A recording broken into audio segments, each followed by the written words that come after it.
Hi అండి, నమస్తే. నేను మీ భార్గవి. వెల్కమ్ బ్యాక్ టు అమ్మ చేతి వంట. ఈరోజు వీడియోలో 4 రకాల ఇన్స్టెంట్ బ్రేక్ఫాస్ట్ రెసిపీస్ చూపిస్తున్నాను. అప్పటికప్పుడు బ్రేక్ఫాస్ట్ చేయాలి అంటే బొంబాయి రవ్వతో ఏం చేసుకుంటాం, ఉప్మా చేసుకుంటూ ఉంటాం. అయితే పోకిరి సినిమాలో చెప్పినట్టు ఫ్యామిలీ అంతా ఉప్మా తిని బతికేలేం కదా. సో మార్నింగ్ బ్రేక్ఫాస్ట్ చేయడానికి టైం లేకపోయినా, లేకపోతే దోసపిండి, ఇడ్లీ పిండి అయిపోయినా అప్పటికప్పుడు బొంబాయి రవ్వతో ఈ 4 రకాల టిఫిన్స్ని ట్రై చేయొచ్చు. చాలా టేస్టీగా ఉంటాయి. అవేంటో ఒకదాని తర్వాత ఒకటి ఈ వీడియోలో చూపించేస్తాను. వీటికి కాంబినేషన్గా చట్నీస్ ట్రై చేయాలి అంటే డిస్క్రిప్షన్ బాక్స్లో లింక్స్ ఇస్తాను, అవి చెక్అవుట్ చేయండి. మరి బొంబాయి రవ్వతో చేసుకునే ఈ 4 డిఫరెంట్ బ్రేక్ఫాస్ట్ రెసిపీస్ ఏంటో చూసేద్దామా. ఫస్ట్ రెసిపీ వచ్చేసి బొంబాయి రవ్వతో చేసుకునే రవ్వ వడ. ఫస్ట్ ఈ రెసిపీ తయారు చేసుకోవడం కోసం ఒక మిక్సీ జార్ తీసుకోవాలి. అందులోకి 1 కప్పు దాకా బొంబాయి రవ్వ సూజీ వేసుకోండి.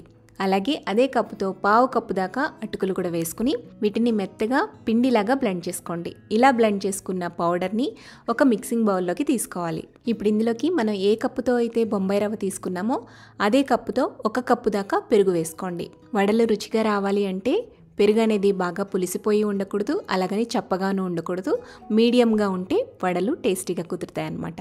నెక్స్ట్ ఇందులో రుచికి సరిపడా ఉప్పు వేసేసి ఈ పెరుగుని పిండిని కూడా బాగా కలిపేసుకోండి. మొత్తం కలిసేటట్టుగా మిక్స్ చేయండి. ఇందులోకి అసలు నీళ్ళు అనేవి వేయకూడదండి. ఇలా పిండి మొత్తం కలుపుకున్న తర్వాత ఈ బౌల్ మీద మూత పెట్టి కనీసం 15 నుంచి 20 నిమిషాల పాటు పిండిని నాననివ్వాలి. ఈ పిండి నానేలోపు ఒక మీడియం సైజ్ బంగాళదుంపని తీసుకుని కుక్కర్లో వేసుకుని మెత్తగా ఉడికించుకోండి. ఉడికించుకున్న తర్వాత పీల్ తీసుకుని పెట్టుకోండి. 15 నిమిషాల తర్వాత ఉడకపెట్టుకున్న బంగాళదుంపని ఇలా మ్యాష్ చేసుకుంటూ పిండిలోకి వేసుకుని బాగా కలపండి. ఎక్కడా కూడా ఉండలనేవి లేకుండా స్మూత్గా మిక్స్ చేసేసుకోవాలి. ఇలా ఇన్స్టెంట్ వడల్లోకి బంగాళదుంప వేయడం వల్ల వడలు అనేవి గుల్లగా వస్తాయి, టేస్టీగా కుదురుతాయి. ఈ టిప్ని మాత్రం మిస్ చేయొద్దు. నెక్స్ట్ ఇప్పుడు ఇందులో 1/3 కప్ దాకా సన్నగా కట్ చేసి పెట్టుకున్న ఉల్లి ముక్కలు, 1 టేబుల్ స్పూన్ దాకా సన్నగా తరిగి పెట్టుకున్న పచ్చిమిర్చి ముక్కలు, అలాగే 1 టేబుల్ స్పూన్ దాకా గ్రేట్ చేసుకున్న అల్లం తరుగు కూడా వేయండి. ఇందులోనే 2 టేబుల్ స్పూన్ల దాకా సన్నగా కట్ చేసి పెట్టుకున్న కరివేపాకు, అలాగే 2 టేబుల్ స్పూన్ల దాకా సన్నగా తరిగి పెట్టుకున్న కొత్తిమీర కూడా వేయండి. 1/2 టీ స్పూన్ దాకా వంట సోడా, అలాగే కొంచెం ఇంగువ కూడా వేసుకొని బాగా కలుపుకోండి. మీరు కావాలంటే ఇందులో కొద్దిగా జీలకర్ర కూడా వేసుకోవచ్చు. మీరు గమనించినట్లయితే ఇందులోకి నేను అస్సలు వాటర్ అనేది యూజ్ చేయలేదండి. పిండి కన్సిస్టెన్సీ మీకు చూపిస్తున్నా చూడండి. చక్కగా మనకి వడల పిండి ఏ మాదిరిగా అయితే ఉంటుందో అదే కన్సిస్టెన్సీలో వచ్చింది కదా. సో ఇలా పిండిని తయారు చేసుకోవాలన్నమాట. ఇన్ కేస్ మీకు పిండి కనుక కొంచెం గట్టిగా అనిపిస్తే జస్ట్ 1 టీ స్పూన్ లేదా 2 టీ స్పూన్ల దాకా వాటర్ని చిలకరించుకోవచ్చు. మొత్తానికి పిండి అయితే ఇలా రెడీ చేసుకుని పెట్టుకోవాలండి. వడలు వేసుకోవడానికి పిండి అయితే రెడీ అయిపోయింది. దీన్ని ఇప్పుడు మనం వడల కింద ఒత్తుకుని ఆయిల్లో ఫ్రై చేసుకోవాలి. అలవాటు ఉన్న వాళ్ళైతే చేతిని వాటర్లో డిప్ చేసుకుంటూ వడల కింద షేప్ ఇస్తూ ఆయిల్లో వేసుకుని ఫ్రై చేయండి. కొత్తగా ట్రై చేసే వాళ్ళైతే ఇలా టీ స్ట్రైనర్ని కానీ లేదంటే మిల్క్ ప్యాకెట్ని కానీ యూజ్ చేస్తూ కూడా వడల్ని ఒత్తుకోవచ్చు. డీప్ ఫ్రైకి సరిపడా ఆయిల్ని పెట్టుకోవాలి. ఆయిల్ బాగా హీట్ అయ్యాక మంటను మీడియం ఫ్లేమ్లోకి అడ్జస్ట్ చేసి నూనెలో ఎన్నైతే వడలు పడతాయో అన్ని వడల్ని స్లోగా డ్రాప్ చేసుకుంటూ ఈవెన్గా 2 వైపులా కూడా క్రిస్పీగా అయ్యేంత వరకు మీడియం ఫ్లేమ్లో మాత్రమే ఫ్రై చేయండి. ఇక్కడ మీకు ఒక చిన్న టిప్ చెప్తానండి. పిండిని ఆయిల్లో వేసి ఇలా వడల కింద వేయించేటప్పుడు వడలనేవి సరిగ్గా పొంగకుండా గుల్లగా రావట్లేదు అంటే అందులో వంట సోడా అనేది తక్కువైందని అర్థం అనమాట. కొంచెం చిటికెడు వంట సోడా వేసి మళ్ళీ తిరిగి కలిపి వడలు వేసుకోవచ్చు. లేదు మీకు వడలు అనేవి నూనె ఎక్కువ పీలుస్తున్నాయి అంటే అందులో వంట సోడా ఎక్కువైందని అర్థం అనమాట, లేదా పిండిని పలచగా కలిపినట్టు అర్థం. సో అప్పుడు ఏం చేయాలి అంటే కొంచెం బియ్యం పిండి అలాగే కొద్దిగా బొంబాయి రవ్వని వేసి పిండి కన్సిస్టెన్సీని అడ్జస్ట్ చేసి అప్పుడు వడలు వేసుకోండి. పర్ఫెక్ట్గా వస్తాయి. కొత్తగా ట్రై చేసే వాళ్ళకి ఇదొక చిన్న టిప్ అనమాట. సో మీడియం ఫ్లేమ్లో అటు ఇటు కూడా తిప్పుకుంటూ క్రిస్పీగా అయ్యేంతవరకు వేయించాక పక్కకి తీసేసేయండి. ఇలాగే పిండి మొత్తాన్ని కూడా వేసుకుని ఫ్రై చేసేసుకోవచ్చు. పిండి క్వాంటిటీ ఎక్కువగా ఉండి మీకు పిండి మిగిలినట్టు అనిపిస్తే ఫ్రిడ్జ్లో పెట్టి నెక్స్ట్ డే కూడా ఆ పిండిని యూజ్ చేసుకోవచ్చు. అంతేనండి, చాలా సింపుల్గా క్విక్గా మార్నింగ్ టైంలో ఏం బ్రేక్ఫాస్ట్ చేయాలి అనే ఆలోచన లేకుండా చిటికలో చేసేసేయచ్చు అనమాట ఈ వడల్ని. ఇప్పుడైతే మన ever favourite street style rava dosa ఎలా చేసుకోవాలో చూసేద్దాం. ఫస్ట్ ఒక మిక్సింగ్ బౌల్ తీసుకోండి. అందులోకి 1/2 కప్పు దాకా పుల్లటి పెరుగు యాడ్ చేసుకోండి. ఇందులోకి రుచికి తగినంత ఉప్పు వేసేసి పెరుగుని బాగా బీట్ చేసుకోవాలి. ఉండలు లేకుండా గడ్డలు లేకుండా బాగా బీట్ చేసుకోండి. ఆ తర్వాత ఇందులో 1 కప్పు దాకా సూజీ, బొంబాయి రవ్వ అంటాం కదా, ఉప్మా చేసుకుంటూ ఉంటాం. సో ఆ రవ్వని యాడ్ చేసుకోవాలి. 1 కప్పు వేసుకోండి. 1 కప్పు బొంబాయి రవ్వకి 1/2 కప్పు దాకా బియ్యం పిండి వేసుకోవాలి. ఇది కరెక్ట్ కొలత అనమాట. ఇందులో ఇక మీరు శనగపిండి కానీ గోధుమ పిండి కానీ లేదా మైదా కానీ ఏమి వేయాల్సిన పని లేదు. వీటితోనే క్రిస్పీ రవ్వ దోశలు చక్కగా వచ్చేస్తాయి. నెక్స్ట్ ఇందులో 1 టీ స్పూన్ దాకా జీలకర్ర, 1 టీ స్పూన్ దాకా మిరియాలు తీసుకుని వీటిని లైట్గా క్రష్ చేసుకోండి. ఇలా మెత్తగా క్రష్ చేసుకుని ఇందులో వేసుకోవాలి. ఇందులోనే 2 టేబుల్ స్పూన్ల దాకా సన్నగా కట్ చేసి పెట్టుకున్న కరివేపాకుని కూడా వేయండి. తర్వాత ఫస్ట్ ఒక 2 కప్పుల దాకా నీళ్లు పోసుకుని ఉండలు లేకుండా బాగా కలుపుకోండి. ఉండలు లేకుండా మిక్స్ అయిన తర్వాత మరొక 2 కప్పుల దాకా నీళ్లు వేసుకోండి. అన్నీ బాగా కలిసేటట్టుగా కలుపుకున్న తర్వాత ఇప్పుడు మూత పెట్టేసి 15 నుంచి 20 నిమిషాల పాటు ఈ పిండిని నానబెట్టుకోవాలండి. 20 మినిట్స్ తర్వాత మూత తీసి పిండిని ఒకసారి కలుపుకోండి. మీకు చిక్కగా అనిపిస్తే కనుక ఇంకొక పావు కప్పు దాకా నీళ్లు వేసుకోవచ్చు. సో మొత్తానికైతే రవ్వ దోశకి ఈ మాత్రం కన్సిస్టెన్సీ ఉండాలి, కొంచెం పలుచగానే ఉండాలన్నమాట. మనం తీసుకున్న క్వాంటిటీకి 4 కప్పుల నుంచి 4.5 కప్పుల దాకా వాటర్ అయితే కరెక్ట్గా సరిపోతాయి. మరీ పలుచగాను ఉండదు, అలాగని బాగా తిక్కుగాను ఉండదు. రవ్వ దోశకి ఎలా అయితే కన్సిస్టెన్సీ కావాలో అలా కరెక్ట్గా ఉంటుందన్నమాట. సో ఇలా మనం రవ్వ దోశ కోసం బ్యాటర్ని అయితే కలుపుకోవాలండి. ఇలా కలుపుకున్న తర్వాత నెక్స్ట్ ఒక చిన్న గిన్నెలోకి సన్నగా కట్ చేసి పెట్టుకున్న ఉల్లి ముక్కలు, పచ్చిమిర్చి ముక్కలు, అల్లం ముక్కలు, అలాగే కొత్తిమీర ముక్కలు, ఈ 4టిని కూడా మిక్స్ చేసేసుకుని పెట్టుకోండి. అన్నిటినీ మిక్స్ చేసుకుని పెట్టుకోవాలి. ఇవి మనం రవ్వ దోశ వేసేటప్పుడు యూస్ చేస్తామన్నమాట. ఇప్పుడు రవ్వ దోశ వేసుకోవడానికి స్టవ్ మీద పెనాన్ని పెట్టుకోండి. పెనాన్ని బాగా హీట్ అవ్వనివ్వాలి.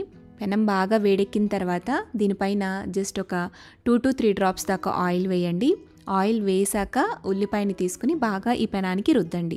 ఇలా చేయటం వల్ల మనం రవ్వ దోశని పల్చగా వేసినప్పటికీ కూడా పెనానికి స్టిక్ అయిపోకుండా ఉంటుందన్నమాట. ఈవెన్గా కాలుతుంది. ఇప్పుడు మంటని మీడియం ఫ్లేమ్లోకి టర్న్ చేసుకుని దీనిపైన మనం ముందుగా కలిపి పెట్టుకున్న ఉల్లిపాయ, పచ్చిమిర్చి, కొత్తిమీర, అల్లం ముక్కలు ఉన్నాయి కదా, సో వాటిని కొద్దిగా స్ప్రెడ్ చేయండి. పెనం మొత్తం కూడా స్ప్రెడ్ చేసేసి ఇప్పుడు దీనిపైన మనం కలిపి పెట్టుకున్న రవ్వ దోశ బ్యాటర్ని వేసుకోవాలి. రవ్వ దోశ బ్యాటర్ని దోశ కింద వేసేటప్పుడు ఖచ్చితంగా మొత్తం కింద నుంచి పై వరకు కూడా బ్యాటర్ మొత్తాన్ని కలిపి ఆ తర్వాతే వేసుకోవాలి. లేదంటే అడుగున రవ్వ ఉండిపోతుంది, పైన వాటరీగా ఉంటుందన్నమాట. సో మిక్స్ చేసుకుని ఇలా పెనం మొత్తం కూడా ఈవెన్గా స్ప్రెడ్ చేయండి. పెనం అనేది బాగా హీట్ అయి ఉండాలి. అప్పుడే మనకి ఇలా బ్యాటర్ వేసేటప్పుడు హోల్స్ ఫామ్ అవుతాయి అన్నమాట. బాగా ఎక్కువ గ్యాప్స్ వచ్చేస్తే కనుక ఆ గ్యాప్స్ని ఫిల్ చేసేసుకోండి. ఇప్పుడు మంటని హై ఫ్లేమ్లో పెట్టి ఈ రవ్వ దోశని కాల్చుకోవాలి. రవ్వ దోశ ఎప్పుడు కూడా కాలడానికి కొంచెం టైం ఎక్కువే పడుతుందండి. అండ్ ఈ రవ్వ దోశని కూడా హై ఫ్లేమ్లోనే కాల్చాలన్నమాట. ఇప్పుడు కొంచెం ఈ రవ్వ దోశ మీద ఆయిల్ని స్ప్రెడ్ చేయండి. దోశ బాగా కాలింది అనే అర్థం ఏంటి అంటే మనకి కలర్ డిఫరెన్స్ తెలిసిపోతుందండి. ఇలా గోల్డెన్ బ్రౌన్ షేడ్ వచ్చింది అంటే రవ్వ దోశ కాలిపోయినట్టే అర్థము. ఇలా రవ్వ దోశ కాలిన తర్వాత ఎక్స్ట్రా క్రిస్పీనెస్ రావటం కోసం దీనిపైన లైట్గా బటర్ని అప్లై చేయండి. లేదా కొంచెం ఆయిల్ని ఎక్స్ట్రా వేసినా పర్వాలేదు. నెక్స్ట్ 1 నిమిషం పాటు పెనం మీద మీడియం ఫ్లేమ్లో కాల్చి ఇలా కాలిన దోశని మధ్యలోకి మడిచి పక్కకు తీసేసుకుని సర్వ్ చేసుకోవటమే. మీరు దోశ వేసే దోశ పెనం కనుక బాగా పెద్దదైతే మంట చివరి వరకు వెళ్ళక దోశ ఎడ్జెస్ అనేవి సరిగ్గా కాలవు కదా, అలాంటప్పుడు పెనాన్ని మంట పైకి కొంచెం అడ్జస్ట్ చేసుకుంటూ దోశని ఈవెన్గా కాల్చుకోండి.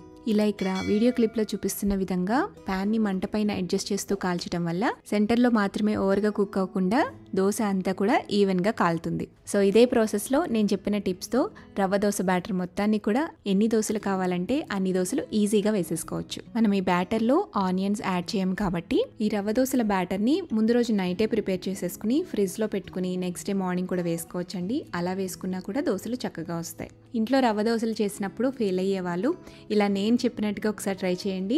ఈసారి నో ఫెయిల్ గ్యారంటీ రెసిపీ పక్కా. అండ్ టేస్ట్ కూడా చాలా చాలా బాగుంటుంది ఈ రెండిటి చట్నీ కాంబినేషన్లో. మనం రెగ్యులర్గా ఇంట్లో చేసుకునే దోశల కన్నా కూడా ఈ దోశలే ఎక్కువగా తింటారు. సో అంత రుచిగా ఉంటాయన్నమాట. మీరు కూడా ఈ రెసిపీని ఇంట్లో తప్పకుండా ట్రై చేయండి. రవ్వ ఇడ్లీ కోసం స్టవ్ మీద కడాయిని పెట్టుకోండి. కడాయిలో 1.5 టేబుల్ స్పూన్ దాకా ఆయిల్ వేసుకోండి. ఆయిల్ హీట్ అయ్యాక 1 టీ స్పూన్ దాకా పచ్చిశనగపప్పు, 1 టీ స్పూన్ దాకా మినప్పప్పు, 1 టీ స్పూన్ ఆవాలు, 1/2 టీ స్పూన్ దాకా జీలకర్ర వేసి ఈ తాలింపుని కొంచెం ఫ్రై చేయండి. ఇవి కొంచెం వేగిన తర్వాత ఇందులోకి 1 టేబుల్ స్పూన్ దాకా సన్నగా కట్ చేసి పెట్టుకున్న పచ్చిమిర్చి, సన్నగా కట్ చేసి పెట్టుకున్న కరివేపాకు 2 టేబుల్ స్పూన్లు, అలాగే 2 టేబుల్ స్పూన్ల దాకా చిన్న ముక్కలుగా కట్ చేసి పెట్టుకున్న క్యారెట్ ముక్కలు కూడా వేసి ఈ నూనెలో కొద్దిసేపు వేయించాలి. క్యారెట్ ముక్కలు అనేవి కొంచెం సాఫ్ట్గా అవ్వాలన్నమాట. సో అంతవరకు బాగా వేయించుకున్న తర్వాత ఇందులోకి 1 కప్పు దాకా బొంబాయి రవ్వ, సూజీని యాడ్ చేసుకోండి. ఇలా బొంబాయి రవ్వని కూడా వేసి దోరగా లో ఫ్లేమ్లోనే 5-10 నిమిషాల పాటు వేయించండి. ఇలా కమ్మటి వాసన వచ్చేంత వరకు వేయించుకున్న తర్వాత స్టవ్ ఆపేసేసి ఈ ప్యాన్ని పక్కకు దించేసుకుని ఒక బౌల్లోకి ఈ రవ్వ మొత్తాన్ని ట్రాన్స్ఫర్ చేసేసుకోండి. నెక్స్ట్ ఇందులోకి రుచికి తగినంత ఉప్పు, 1/2 టీ స్పూన్ దాకా వంట సోడా, అలాగే 2 టేబుల్ స్పూన్ల దాకా సన్నగా కట్ చేసి పెట్టుకున్న కొత్తిమీర, మనం ఏ కప్పుతో అయితే రవ్వ తీసుకున్నామో అదే కప్పుతో ఈక్వల్గా 1 కప్పు దాకా పెరుగుని వేసుకోండి. పెరుగుని వేసి బాగా మిక్స్ చేయండి. ఇలా అంతా కూడా బాగా కలిసిపోయాక మూత పెట్టేసి ఒక 15 నిమిషాల పాటు పక్కన వదిలేసేయండి. 15 నిమిషాల తర్వాత పెరుగంతా కూడా చక్కగా రవ్వ అబ్జర్వ్ చేసుకుని కొంచెం గట్టిగా కన్సిస్టెన్సీ అనేది తయారవుతుందన్నమాట. నెక్స్ట్ మనం ఇడ్లీ బ్యాటర్ ఎలా అయితే తయారు చేసుకుంటామో ఆ కన్సిస్టెన్సీ వచ్చేలా వాటర్ని యాడ్ చేసుకుని కన్సిస్టెన్సీని అడ్జస్ట్ చేసుకోవాలి. సో ఇక్కడ చూపిస్తున్న విధంగా ఇలా ఈ కన్సిస్టెన్సీ ఉంటే సరిపోతుందండి. ఇలా ఇడ్లీ బ్యాటర్ని తయారు చేసేసుకుని పెట్టుకుని ఇప్పుడు స్టవ్ మీద ఇడ్లీ పాత్రని పెట్టుకుని అందులో వాటర్ వేసి స్టీమ్ చేయండి. నెక్స్ట్ ఇడ్లీ ప్లేట్లు తీసుకుని మనం తయారు చేసి పెట్టుకున్న ఇడ్లీ బ్యాటర్ని ఈ ఇడ్లీ ప్లేట్లో వేసుకోవాలండి. కొద్దిగా నెయ్యిని కానీ లేదా నూనెని కానీ లేదా వాటర్ని కానీ అప్లై చేసుకుని ఇందులోకి మన ఇడ్లీ పిండిని కొద్ది కొద్దిగా వేసుకోండి.